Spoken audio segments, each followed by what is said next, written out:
안녕하세요. 저는 27살의 나이에 결혼을 하게 되었습니다. 30살이던 남편과 연애를 하다가 생각지 못한 임신을 하게 되면서 결혼을 하게 되었어요. 남편은 서울에 조그마한 가게를 하나 하고 있었고, 나름 그래도 수익이 잘 나와서 돈을 꽤나 벌고 있었습니다. 남편과 사귄 지 3달 만에 임신을 하게 된지라 저도 어쩔 줄 몰랐고, 그때 저는 일이야 어찌되었든 간에 생명을 가지게 되었으니 제 입장에서는 아이를 낳아야 된다고만 생각했습니다. 남편 역시 저처럼 아이를 꼭 낳자며 저와 결혼을 하고 싶다고 말했었어요. 그렇게 처음으로 시어머니를 만나러 가던 날 서울에서 남편과 기차를 타고 지방까지 내려갔었습니다. 남편 퇴근 후에 내려가니 새벽에 도착을 하게 되어서 시어머니가 주무실 시간이라 바로 인사드리러 가기도 뭐 해서 근처 호텔에서 1박을 하고 다음날 인사를 드리러 가기 위해 오전에 일어나 남편이 시어머니에게 전화를 하였고 몇 시쯤 가는 것이 좋겠냐고 여쭈어 보니 오고 싶을 때 오라고 하시더군요. 남편은 그래도 어머니 시간도 있고 하니 어머니가 편한 시간을 알려달라고 재차 물어보자 그럼 몇 시라고 말씀을 하시기에 남편은 엄마가 저리 말하니 점심도 먹고 근처도 돌아보고 가자며 태어나서 처음 가본 지역 주변 관광도 하고 시어머니를 처음 뵙는 자리이다 보니 선물도 사서 떨리는 마음으로 드디어 시부모님을 뵈러 갔는데 저희를 본체 만체도 안 하시고 화를 내고 계시더라고요. 저희 둘 다 뭐가 문제인지도 영문도 모르고 그냥 죄 지은 사람처럼 가만히 앉아 있으니까 시어머니가 한참을 아무 말도 안 하고 저를 노려보다가 하는 말이 새벽에 도착했으면 그냥 도착한 대로 바로 왔어야지. 시댁이 이렇게 불편하면 어째? 그리고 뭐 한다고 이제 와서 와? 대체 개념은 어디다가 말아먹었는지. 가정교육은 어떻게 받았길래 애가 이래? 라며 막말을 퍼붓는 시어머니. 그때부터 시어머니는 사이코패스 기질이 보이셨어요. 남편이 먼저 나서자 자기가 이렇게 하자고 했고 엄마가 그리 말해놓고 누굴 보고 뭐라고 하냐고 하니까 시어머니는 오히려 저를 잡으면서 그렇게 생각하냐고 네가 남편 될 사람에게 제대로 조언을 했어야지 옆에서 같이 놀고 자빠졌냐며 심지어는 말을 내뱉으면서 더 화가 나셨는지 뭐라고 하시면서 저희가 사온 선물 보따리를 바로 격하게 날려버리시더군요. 저희는 선물로 정관장에서 홍삼 세트를 비싼 걸로 샀거든요. 근데 저보고 갑자기 된장녀라고 말씀하시며 우리 아들 고생해서 번 돈을 이딴 데 쓰냐고 제가 억울해서 첫 선물이라서 제 돈으로 쓴 거라고 말씀드렸더니 이제 말꼬리를 잡아서 돈 씀씀이는 안 봐도 뻔하다면서 툴툴거리시더군요. 첫인상부터 이 꼬라지가 났으니 저도 있기 싫어서 빨리 떠나려고 했더니 시어머니가 기차 예매도 해놓았는데 막상 떠나기 1시간 전에 저희더러 그냥 자고 가라고 말합니다. 아니 진작 말하던가. 저희 지금 짐 다 써놓고 출발하려고 한다니까 갑자기 우리가 가는 게 허전한지 그리 말씀을 하시더군요. 그러면서 자기 집이 얼마나 대단한 집인지 계속 떠들으시는데 내용은 모두 친정오빠 이야기들이고 시어머니 본인 이야기는 단 하나도 없었습니다. 시아버지는 돌아가신 지 꽤 되었고 시어머니는 식당에 나가서 일을 하거든요. 나중에 알게 된 이야기인데 시어머니는 어릴 적 동거를 하다가 애를 낳고 애랑 남편을 버리고 도망쳤다고 하더군요. 뭐 그때 만난 남자가 가정폭력을 휘둘렀다고 하는데 시어머니의 성질을 보면 거짓말일 가능성도 높아 보였고 그 말을 듣고 남편이 배다른 형을 찾아보겠다고 하니까 절대 찾지 말라며 버럭버럭 화내고 남편의 친아빠, 즉 저한테는 시아버지이기도 하신 분은 술만 먹으면 맨날 치고받고 둘이서 싸우다가 수시로 재결합을 반복하시다가 알코올 중독 때문에 정신병원에 들어가게 되었고 시아버지는 신천지였다고 하더군요. 그러면서 시어머니는 맨날 시집살이를 당해서 자기가 자신의 시어머니와 싸워서 이겼다는 걸 자랑스럽게 말씀하시는데 자기는 시어머니도 이겨먹는 여자인데 감히 자기한테 덤벼들 생각하지 말고 항상 입 닫고 살아가라고 합니다. 이게 처음 만난 며느리한테 할 소리인지. 그러다 저녁이 되자 저희 보고 나가서 야경이라도 보고 오라고 말씀하시면서 늙은이는 놔두고 둘이서 보고 오라고 하시는데 제가 이 시어머니 성격이 어느 정도는 파악이 돼서 저는 계속 어머니 그러지 마시고 같이 가요 라고 말을 해도 안 간다더니 계속 실랑이를 하자 결국 정색하면서 당장 나가라며 소리를 지르셨어요. 제가 이런 일이 또 생길 게 뻔히 보이는 것 같은데 가고 싶겠습니까? 아니나 다를까 제 불안함이 맞아 떨어졌는지 그날 저녁 놀고 들어왔더니 안 주무시고 저희를 기다리고 계셨습니다. 또 저를 째려보시면서 빈말이라도 같이 가자고 했어야지. 오랜만에 우리 아들 내려왔는데 너 때문에 아들 얼굴 제대로 못 봤다며 성질을 또 엄청 부리더군요. 그러면서 제가 하는 말에 꼬투리를 걸고 넘어지며 반찬을 또 이렇게 담으면 어떻게 하냐는 등, 하물며 밥 먹는 모습을 보며 정말 보기 안 좋게 먹는다라는 등, 정말 그때 그것까지는 참으려고 했습니다만 있는 시간 저희를 데리고 사주를 보러 가면서 제 생년월일과 태어난 시간을 묻더군요. 근데 저희 집이 기독교라 그런 거 살면서 생각도 해본 적도 없고 말해본 적도 없어서 저는 모른다고 말씀을 드렸더니 저보고 당장 부모님께 물어보라고 하시길래 내키지는 않았지만 어쩔 수 없이 부모님께 전화를 해서 물어보았습니다. 하지만 저희 부모님도 신경을 안 쓰니 알 리가 있을까요? 부모님께서는 정확히는 모르겠고 사주 그런 거 보지 말라고 하니까 옆에서 듣고 있던 시어머니가 정신이 나갔는지 엄마랑 통화하는 중인데 갑자기 엄마가 졌다구냐며 왜 그런 걸 모르냐고 하셨습니다. 그런 말에 저도 순간 너무 화가 나서 시어머니한테 소리를 지르며 맞서 싸웠고 남편이 제 편을 들면서 절 강제로 데리고 나와서 집으로 왔습니다. 저는 남편 보고 당신이랑 절대 결혼 안 할 거라고 저런 개념 없는 여자 절대 못 모시고 산다고 하니까 남편은 저에게 뱃속에 있는 아이를 무기로 계속 설득을 하면서 자기 엄마가 저런 개념 없는 인간인 줄 몰랐다고 자기가 엄마랑 인연을 끊을 테니 제발 우리 아이를 생각해서 결혼하자고. 그래서 저도 임신까지 했으니 믿어보려는 마음에 결혼하기로 했는데 인간이 저한테 말로만 그렇게 하고 알고 봤더니 마마보이처럼 연락하고 시어머니 용돈과 공과금, 인터넷 비용, 휴대폰 요금까지 전부 내주고 있더군요. 순간 화는 좀 났지만 생각해보니 그래도 천륜인 부모와 자식이 어떻게 인연을 끊을까 싶어서 그러한 부분을 알게 되고 나서도 그냥 별로 뭐라 하진 않았고 대신 저는 남편에게 나한테 실수나 무엇 하나 헛소리를 하면 당장 이혼할 거라고 하니까 정말 고맙다며 저를 끌어안더니 또 꿀바른 말만 하더군요. 그러면서 시어머니의 과거를 말하는데 시어머니의 기구한 사연을 알고 나서 저도 오죽하면 시어머니가 저런 과거를 겪어서 사람이 절이 되었나라는 생각에 저도 사실 마음이 약해지려 하고 있었어요. 그래서 결국 결혼 전에 시어머니한테 많이 지쳤던 것 같다고 하니까 시어머니는 떨떠름한 표정을 아무 말 안 하고 있더군요. 그러다 결혼 상의를 한다고 남편 집에서 하룻밤 잠을 자던 날 항상 시어머니는 남편에게 전화를 했었지만 그때 마침 남편이 전화를 안 받았는지 저에게 전화를 하시더니 저에게 지금 어디냐고 묻길래 오빠 집에서 결혼 논의를 하다가 하룻밤 자고 일을 했다고 말씀드리니 시어머니는 저에게 한다는 말이 너네가 벌써 결혼한 것 같냐면서 그렇게 몸을 함부로 굴리면서 내 아들을 유혹했냐고 하는데 그렇게 또 한 번 대판 싸웠습니다. 한 번만 더 전화해서 이딴 식으로 또 말을 하면 당신 아들 정말 못 포기할 거라고 결혼식장에도 안 부를 거라고 하니까 시어머니는 저에게 욕을 하면서도 분이 안 풀리셨나 봐요. 다음날 저희 집에 찾아와서 제 머리채를 부여잡고 흔들면서 소리를 치시더군요. 제가 임산부였거든요. 남편은 옆에서 정색을 하면서 시어머니를 밀치며 당장 나가라고 엄마는 진짜 사람이 아니라고 손주를 가진 여자를 이렇게 대하는 게 맞냐고 하니까 시어머니는 남편을 보고 여자에 미쳐 낳아준 지 애미도 몰라본다고 하는데 남편도 화가 나는지 앞으로 그 어떤 지원도 다 끝날 거고 이 여자랑만 살 거라고 했어요. 시어머니는 고래고래 소리를 지르다가 소리를 질러도 안 통하는 걸 알았는지 다시 내려가시더군요. 그리고 저한테 문자로 온갖 욕설과 저주의 말을 퍼부으면서 제가 한 번만 더 이딴 문자를 보내면 경찰에 신고해서 욕만 먹게 된다니까 또 그건 쫄았는지 거짓말처럼 연락 한 번 안 오더군요.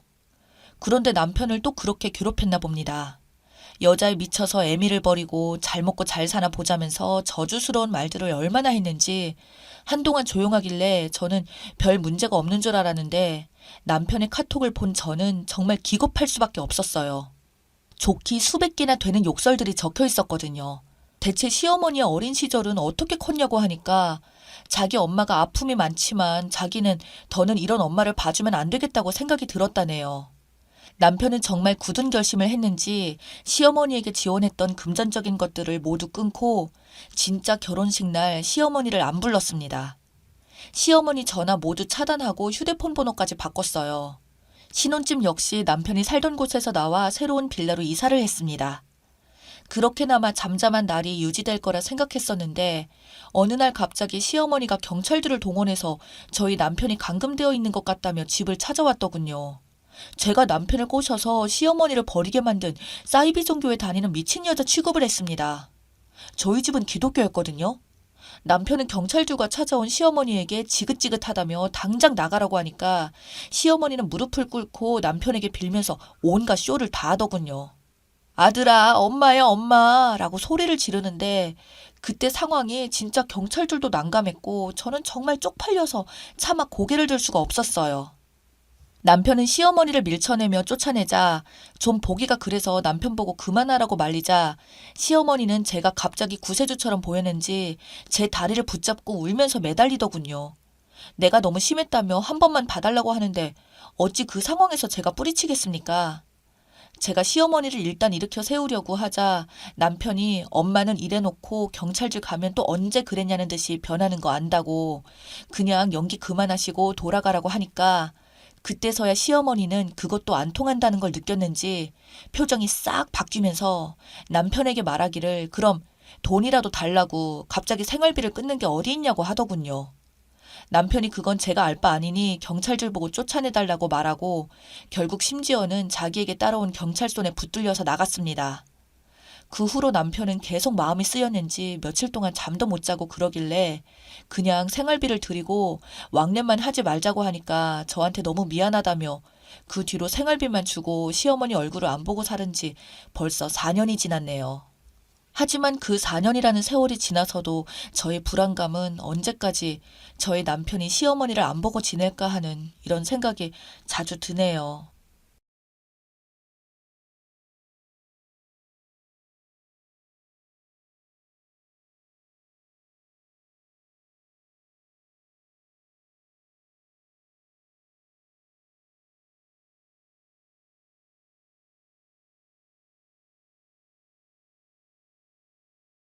가끔 부모 덕 보면서 잘 사는 사람들을 보면 부럽기도 하지만 저는 그 생각을 그렇게 오래 하지는 않아요.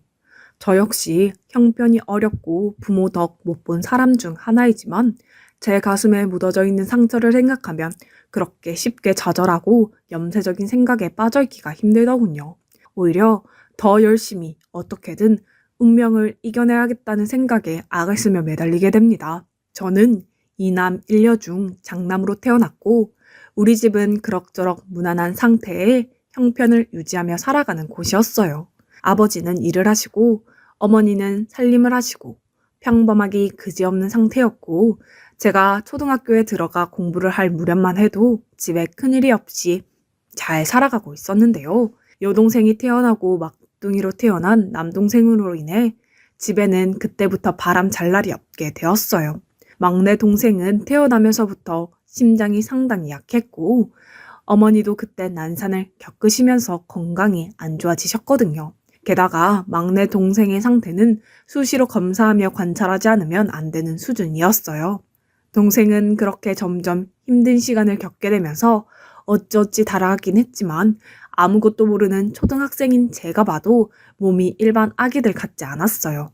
3살이 되었을 무렵에도 여전히 어디가 불편한지 수시로 울기도 하고 늘 기력이 없어 처져 있고 제대로 몸을 가누지 못해 앉아 있거나 서 있는 것도 잘하지 못하더라고요. 나중에서야 제 동생이 선천적인 심장 질환을 갖고 태어났기에 이런 증상을 앓게 되는 것이라는 걸 알게 되었죠.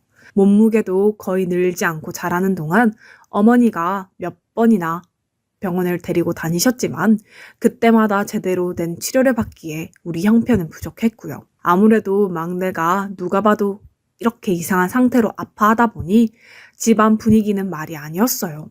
처음에는 막둥이가 태어난다며 경사라고 다들 축하해 주셨지만 동네 사람들도 슬슬 눈치를 보며 제 동생에 대한 안부를 제대로 묻지 못하고 다들 혀를 쯧쯧하며 가까이 오지 못하더군요.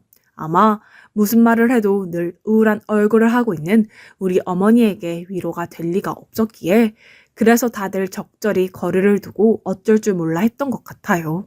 외할머니는 힘들게 버스를 타고 어머니와 함께 막내 동생을 안고 같이 먼 병원까지 왔다 갔다 해주셨지만 그렇다고 해도 뾰족한 수가 있는 것도 아니었어요. 그런 상황을 제시한다고 해서 거기에 맞는 치료를 할 정도로 돈이 있는 것도 아니었고요. 저도 한 번은 외할머니 대신 몸이 약한 어머니를 부축하기 위해 같이 동생을 데리고 병원에 간 적이 있었는데요. 그때 제가 중학생이 이제 막 되었기 때문에 어머니도 저를 좀 의지하셨어요. 여동생은 학회가 있고 돌아오면 외할머니가 봐주기로 되어 있었고요. 그때 몸에 힘이 없어서 괴로워서 제대로 울지도 못하는 막내를 보면 저도 같이 우울해지고 마음이 무거워졌어요. 한편으로는 어찌나 생각이 많아지던지 동생이 너무 안쓰러우면서도 나와 여동생은 어머니께 조금의 관심도 못 받는다는 것이 그 나름대로 가슴이 아프고 허전했죠. 그렇게 이동하던 버스가 큰 병원에 도착하자마자 갑자기 생각이 바뀌기 시작하더군요. 정신없이 뛰어다니는 의사나 간호사분들, 온통 하얀 공간 안에서 약품 냄새가 나고 딱딱 정해진 말들이 오고 가는 그 공간을 보고 있자니 완전 다른 세상에 온 것 같은 느낌이 들었어요. 그리고 주변으로는 제 동생뿐 아니라 아픈 아이들이 많이 와서 대기를 하고 있더라고요. 동생은 심장병이었지만 그때 백혈병을 앓고 있는 아이들, 소아암으로 고생하고 있는 아이들이 다들 하얗고 창백한 얼굴로 힘없이 앉아 있었는데요. 저는 그 광경을 그대로 계속 보고 있기가 괴로웠어요. 왜 우리에게 이런 일이 일어나서 왜 하필 우리에게 일어난 것이냐 하는 말들을 더 이상 입 밖에 낼 수 없었거든요. 그 아이들 옆에 손을 잡고 앉아있는 엄마들, 아빠들, 할머니들을 보고 있으려니 그들 역시 자기에게 이런 일들이 일어나는 걸 원치 않았던 걸 실감하게 되었어요. 누구 하나 그런 상황을 원한 사람은 단 한 명도 없었죠.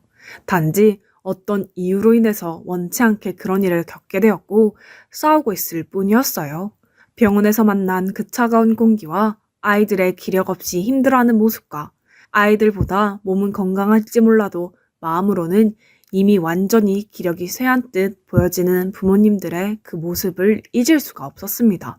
이후로 저는 시간이 날 때마다 꼭 동생과 어머니가 병원에 갈 때 한사코 제가 가겠다고 해서 같이 가게 되었어요.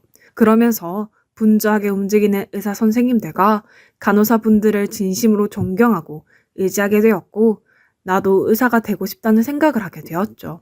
제 동생은 많은 치료비가 요구되는 상황이었고 우리는 간단한 정도의 진료밖에 볼 수 없어서 돌아오는 길에는 돌을 삼킨 듯 목과 가슴이 쓰라려 아무 말도 할 수 없었어요. 그렇게 살얼음 같은 집안 분위기를 다들 침묵 속에서 겨우겨우 버텨가던 중 올 것이 왔다는 듯 우리는 커다란 파장을 맞게 되었어요. 어쩌면 그런 상황 속에서 정말 힘들게도 삶을 이어왔고 대견하다고 박수를 쳐주고 싶을 정도로 막내 동생은 목숨을 유지해왔어요. 그러나 동생은 끝내 7살의 나이를 넘기지 못하고 그 연약한 생명의 끈이 끊어지게 되었죠. 아주 가늘고 눈부수게 빛나던 그 빛은 결국 우리 집에서 완전히 감추게 되었던 거예요. 사실 우리는 점점 약해지는 형편을 보면서 어쩌면 그게 순리대로 맞는 것일 수도 있겠다는 극단적인 생각을 했다가 그러면서도 다시 간절하게 동생이 나아지기를 바랬다가 왔다 갔다 했어요. 어느 쪽으로든 결론이 나야 했지만 후자적으로 가긴 너무 멀리 온 느낌이었죠. 동생의 숨이 끊어지고 장례를 치르던 때 외할머니는 어머니를 붙들고 정신을 차리게 하려고 얼마나 안간힘을 썼는지 모릅니다. 6.25 때는 더하게 자식들을 잃었다. 나도 동생을 잃었지 않았냐? 그래도 나는 이렇게 살아있다고 하시면서 같이 울부짖던 외할머니의 목소리가 여전히 선명해요.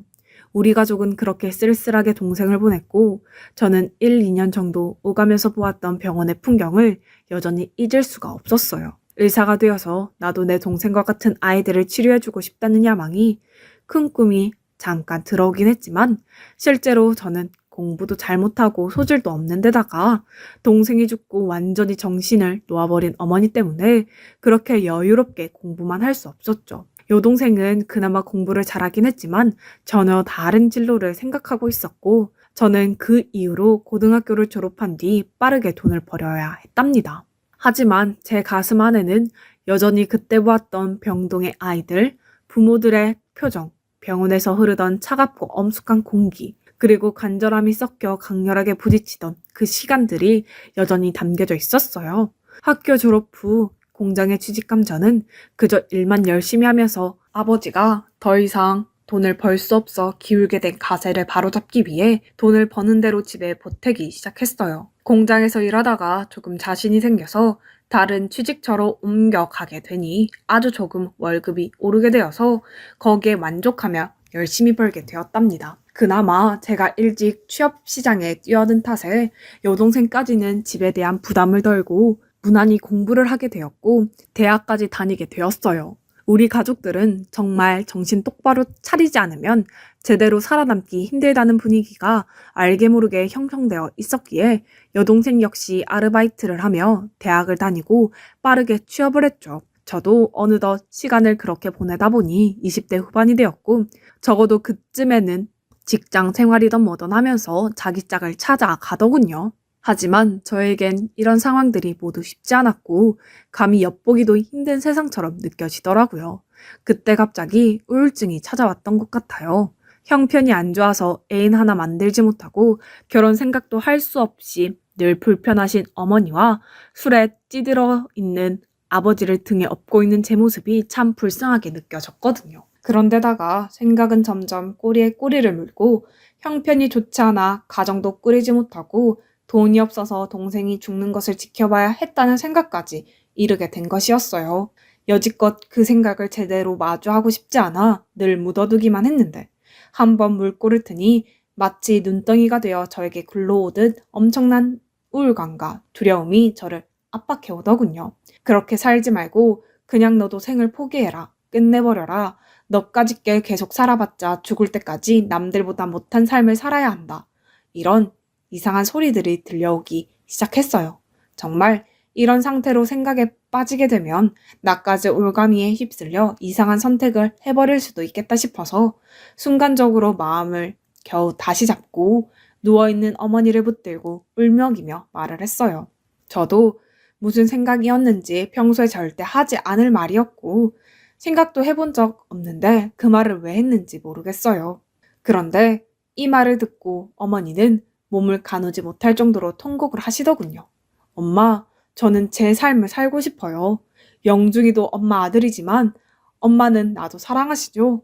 제가 잘 됐으면 좋겠죠? 말이 끝으로 갈 때쯤 저 역시 울음이 쏟아져 나와 제대로 발음하기 어려웠고 어머니는 눈이 점점 커지다가 흐려지시더니 제 얼굴을 몇 번이나 쓰다듬으면서 오열을 하시더군요. 그날 이후 저는 이대로는 안 될 것 같아 부모님 집에서 나오게 되었고 아주 가까운 5분 거리에 있는 작은 방을 얻어 독립하게 되었어요. 물론 매일 아침 저녁으로 집에 들러서 돌봐드리긴 하지만 같이 살지는 않았고 공간을 구분하는 것만으로도 제가 조금 숨을 쉴 수가 있었죠. 그리고 그때부터 갑자기 제 안에서 뭔가가 달라지는 듯한 감정이 욱 하고 올라오면서 이제 진짜 내 삶을 살아야겠다는 생각이 들었어요. 그러면서 내 안에 있는 부분들을 제대로 정리하고 나를 어루만져 줄 수 있는 건 나밖에 없겠다 싶더군요. 며칠간 정신없이 일하면서 생각해보니 제 머릿속에 계속 잔재가 남아있는 병동의 모습들이 더 뚜렷해지기 시작했어요. 저는 그걸 어떻게든 해결해야겠다 싶었고 병원을 찾아가게 되었죠.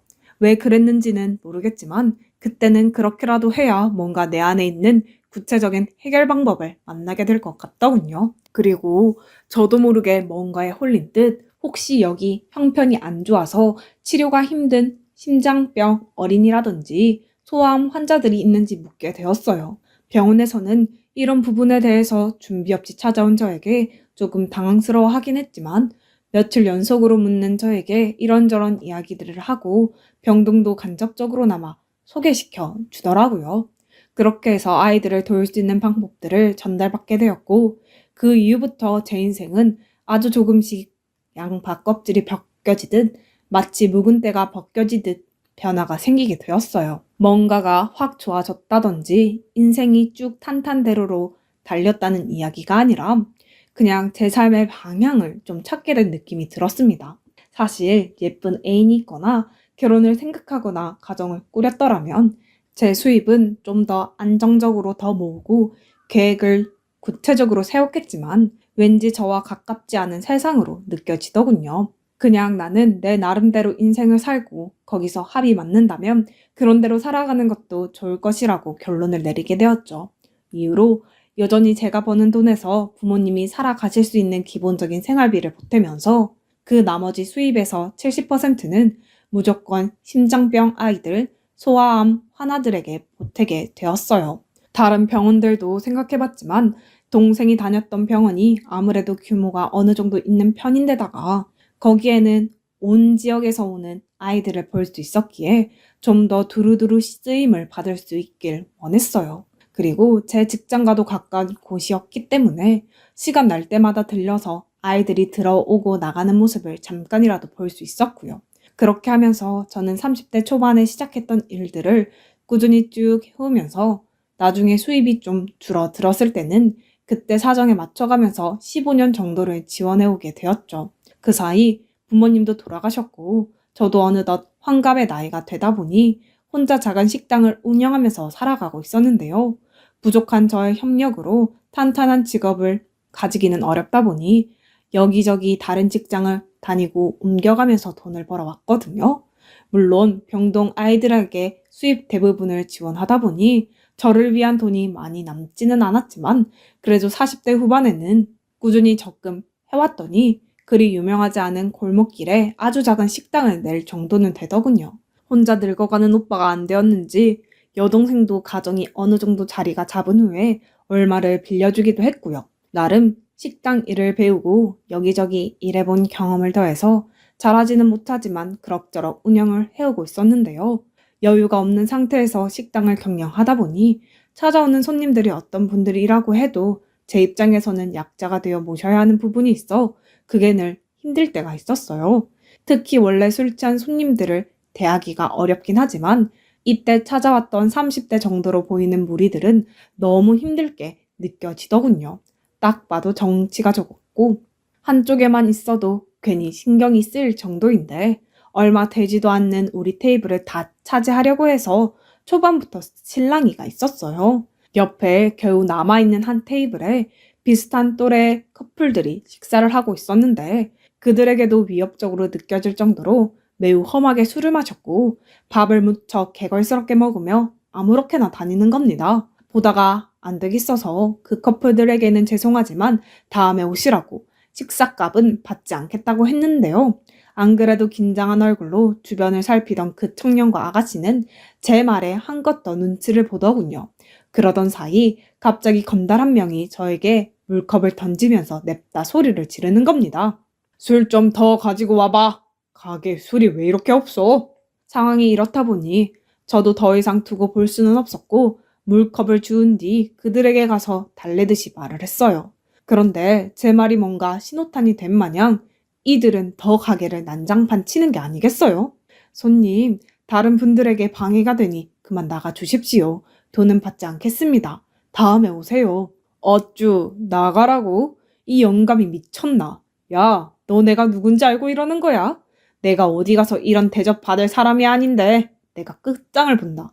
그러면서 저에게 바로 주먹을 휘두르는데 전혀 생각하지 못한 상태로 얼굴을 맞아서 그만 벽으로 밀쳐지며 주저앉게 되었어요. 너무 놀라서 어쩔 줄 몰라 허둥지둥하고 있는데 갑자기 누군가가 제 앞으로 확 뛰어들었고 무차별하게 날아드는 발길질을 온몸으로 받아내는 게 아니겠어요. 자세히 보니 옆 테이블에 앉아있던 커플 중 청년이었죠. 아무래도 위험해 보이니 다음에 오라고 했는데 상황이 돌아가는 걸 보고 뛰어들어 저를 막아준 것이더라고요.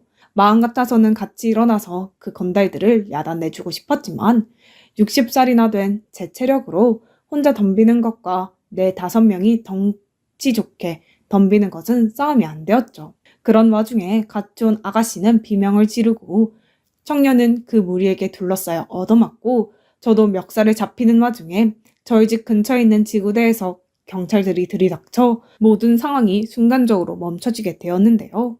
씩씩거리면서 경찰들에게도 덤비는 걸 보니 보통 인간들이 아닌 것 같았고 머릿속이 너무 복잡해서 당장 널브러진 청년을 챙겨야 했어요. 저도 두어 대 맞았지만 그보다 더 많은 발길질과 주먹이 오갔던 것을 청년이 거의 다 받아내듯 맞았고 바닥에 누워 괴로워하는 걸 보니 불안해지더군요.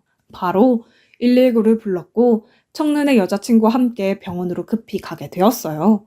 이 식당을 하고 있는 몇 년 안에 이 정도의 진상을 만난 건 처음이라 가슴이 뛰고 두렵기도 했지만 이 청년을 보고 있으려니 너무 마음이 불안하고 신경 쓰여서 손이 자꾸 떨려왔어요. 이러다 큰일이라도 나면 어떡하나, 이 젊은 생명이 잘못되면 어쩌나 싶어서 저도 모르게 손톱을 물어뜯게 되었어요. 병원으로 넘어가서 이것저것 검사를 하게 되었는데 너무나 다행스럽게도 겨우 의식을 차리고 대화를 할 수 있게 되었죠. 그때 얼마나 안심이 되던지 제발 의식만 돌아와 준다면 내가 뭐든 덮고 답례를 해야겠다 싶었거든요. 그런데 이후 상황을 봤더니 그 녀석들이 험하고 무지막지하게 때리면서 단순히 주먹질만 한 게 아니라 병까지 휘둘렀더군요. 저는 그 정도까지 가지는 않았는데 생각해보니 제가 두려움에 의식을 거의 제대로 못 차리고 있어서 청년이 거의 온몸으로 다 맞아서 몰랐나 봅니다. 그 과정에서 깨진 소주병이 가슴 부분에 긁혀서 해당 부분을 다시 봉합해야 한다는 말을 들으니 너무 면목이 없어서 제대로 서 있을 수가 없더라고요. 상의를 급히 탈의했는데 옆에 있던 청년 여자친구는 말을 듣고 청년에게 말을 하더군요. 너 수술해서 안 그래도 가슴에 자국이 있는데 더 상처 깊게 남으면 어떡해.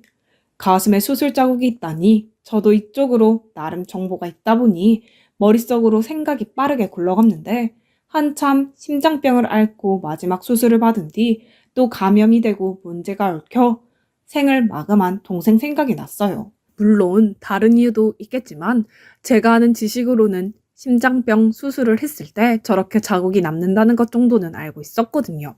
이 생각을 막연히 하면서 청년이 봉합하고 안정을 찾는 걸 기다리게 되었고 이후 모든 게 자리를 잡은 뒤 저는 사과도 하고 인사도 하게 되었죠. 그러면서 조금 신경이 쓰였던 수술 자국에 대해서 물어보게 되었어요. 아무래도 수술을 했었다는데 그 위험한 부위에 또 상처를 입었다는 사실이 너무 면목이 없어서이기도 했고요. 그런데 청년이 하는 말을 듣는 내내 저는 그냥 그대로 가만히 앉아 있을 수 없었습니다. 아, 이거요? 사실 제가 아주 어렸을 때 심장병을 앓아서 그때 병원에서 크게 수술을 했어요. 지금은 웬만하면 치료가 잘 되지만 그때는 엄청 심각했었거든요. 지금은 괜찮아요. 아, 그렇군요. 당시 수술을 했으면 꽤 큰 병원에서 했겠네요. 이때까지는 별 생각 없이 말하고 있었는데 청년이 자기가 수술받은 병원 이름을 말하는데 거기서부터 눈이 커지면서 꼬치꼬치 캐묻게 되었어요. 그곳은 제 동생이 다니기도 했고 제가 15년이란 시간 동안 쭉 후원을 했던 그 병원이었기 때문이었거든요. 당시 막 태어나자마자 선천적으로 심장병을 가지고 태어난 아기들부터 좀 더 자란 아이들까지 저는 연령대를 가지지 않고 가능한 많은 후원을 해왔기 때문에 왠지 연대가 맞을지도 모른다는 생각이 들었죠. 이제 와서 그게 뭐가 중요한가 싶지만 그래도 괜히 왠지 모를 반가움에 병원이 갔다는 것 하나만으로도 들떠서 물어보게 되더라고요. 그리고 자기가 수술 받았던 나이와 해당 연도를 말하는데 그 순간 심장이 뚝 떨어지는 것 같은 전율이 느껴지더군요. 그 시기는 제가 후원을 시작한 지 3년 차에 접어들 무렵이었고 이때 아이의 상황이 무척 좋지 않아 수술이며 이후 관리까지 상당히 힘들었던 것으로 대략 기억이 났어요. 물론 이름까지 기억나지 않았고 얼굴도 당연히 매치가 되지는 않았지만 나이나 연도, 그 당시 상태나 이런 것들을 맞춰보니 어렴풋이 퍼즐이 맞물려 돌아간다는 걸 알게 되었고요. 제가 어느 정도 기억을 하고 있는 이유는 나름 월급을 받고 가계부에 쓸 때마다 그곳에 후원한 곳이나 금액, 수술이나 치료 상황을 적어두었기 때문이에요. 물론 이런 것들을 완전히 다 기억하고 있는 건 아니지만 청년이 수술을 받았을 무렵은 제가 한창 집중해서 후원을 하던 초반이었기 때문에 아주 어렴풋이 기억에 남았어요. 그날 집에 와서 노트를 찾아보았더니 이사 올 때 기록들이 거의 사라져서 없었지만 가까스로 찾아내 확인할 수 있었죠. 적어도 제가 15년 차까지는 기록을 해둬서 그런지 남아있더군요. 그 종이를 물끄러미 보고 있자니 정말 많은 일들이 교체하면서 말할 수 없는 감정들이 밀려오더군요. 말로 잘 설명할 수 없는 그런 감정이었습니다. 이후 며칠이 지나 통원치료를 다니는 청년을 따라다니며 이야기를 나눠보니 여전히 가족 형편은 좋지 않아 보였고 형편이 없이 혼자인데다가 대학원을 다니면서 틈틈이 알바를 하고 있더군요. 대학원 다니는데 돈을 보태는 것도 힘들고 여러모로 힘들어서 사는 게 버겁다고 하기는 했는데 그래도 어릴 적 그 큰 수술을 이겨내고 살아준 것이 고맙게 느껴졌네요. 그런 상태로 며칠간 고민하다가 청년에게 한 가지 제안을 하게 되었는데 듣고서 왜 제가 그런 제안을 하는 거냐며 무척 의아해 하더군요. 그래도 우리 가게에서 나를 도와준 것이라는 핑계를 댈 수 있어서 그나마 다행이었어요. 내가 청년한테 장학금을 1년 정도 지원을 해주고 싶어서 그래요. 나 때문에 그렇게 생명에 위험한 상황까지 갔는데 어떻게든 보답할 수 있었으면 좋겠어요. 부담 갖지 말고 받아줘요, 청년. 청년은 조금 난감했지만 저는 기회가 있다면 누가 이렇게 손을 내밀 때 바로 잡아서 일어나라고 덧붙여 말했죠. 그냥 저는 왠지 저도 모르게 그 청년에게서 제 막내 동생이 누군가의 후원을 받고 살아남아 나이를 먹었다면 저 청년 같은 시기를 보내며 살았겠지 싶어서 괜스레 마음이 아려오고 진정이 안 되더군요. 그 청년과 제 동생은 전혀 상관이 없지만 그냥 이렇게 이어진 하나의 끈을 보면서 저는 그것으로 제 자신을 위로하고 싶었어요. 겉으로는 남을 위한다고 하지만 통틀어서는 온전히 저 자신을 위한 일이었거든요. 그렇게 해서 제가 느꼈던 크나큰 상처가 어떤 형태로든 회복되어 가고 다시 새살이 돋는 것을 보고 싶었어요. 청년의 앞길도 지금보다 더 밝고 좋아지길 바라고 그걸 지켜볼 수 있다면 그것으로 저는 만족할 수 있을 것 같았습니다. 사연을 들어주시는 모든 분들의 인생도 그렇게 빛나기를 진심으로 바라겠습니다.